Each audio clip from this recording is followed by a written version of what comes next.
তারা বাড়ির যে পূজা আসতো পূজা তো 2-3টা ব্লগ আমি তোমরা লগে শেয়ার করছি, কিন্তু পরের দিন দশমীর ব্লগটা কইছিলাম যে নেক্সট ভিডিওতে দিমু। তো আজকে এই ব্লগটার মধ্যে আমি যতটুকু ফাড়ি দিবার চেষ্টা করছি, মানে ধরো না ভাষা নিয়ে অব্দি মনে দিছি আর কি, পুরাটা দেখলেই বুঝবা। তো ওই দিন গেছে না আমার ডিউটি আছে, আমি হাফ ডিউটি করে রবিবার আসতো দিকে বেশি একটা গাও লাগাইছিলাম আর কি, 12টা-12:30 অব্দি ডিউটি করে গেছিলাম। কথা তোরা বাড়ি গিয়ে সেরা দিকে তারা গিয়ে দিয়ে দশমী প্রায় শেষের ফতে মূর্তি টর্তি মানে গট সট সব লড়াই লাইছিল আর দিকে রং খেলাও শুরু হয়ে গেছিল। আমি গিয়ে সেরা আর কি তা করুম যে দূরে শেষ যদি আগের গেছে গা তো গেছে গা, এরপরে তো আমরা রং খেলার থেকে আমার বাকি ভিডিওটি শুরু করছি। এইদিকে তো বাজি টাজি ফুজাইয়া ফুড়াইয়া গেটের বাইরে একবার দুমে তারা উড়াই লেতেছে। তো বাজির ভিডিওটা আমি বেশি করছি না, তবে এইদিকে নাচের ভিডিওটা অনেক করছি, দেখতে থাও।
এইদিকে তো সারা রাস্তা নাচতে নাচতে আমরা আয়া পড়ছি দশমী মার যেখানে মারে বিসর্জন দিব। ওইদিকে সবাই নাইমা সেরা রেস্ট করতেছে, কতটুকু রৌদ্র আসতো কতটুকু কিতা আসতো তোমরা তো পুরাটা ভিডিওর মধ্যে দেখছো, আর কতটুকু নাচানাচি হইছে। তারপরে দিয়ে সেরা তো ওইদিকে মূর্তি টুর্তি গাড়ির থেকে নামাই সেরা লয়ে যেতেছে আমরা ভাসে বেল লাগে আর কি। তো আমরা তো আর জায়গা নাই, সব কিচ্ছু যাওই আমরা ধলাই নদীতেই হয় আর কি।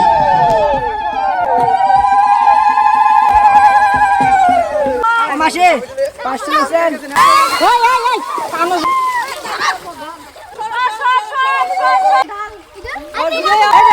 উঠো ভালো লে ভিতরে যাই না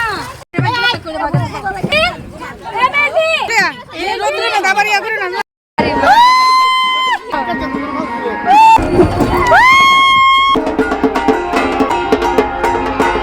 বড় ভিসে মত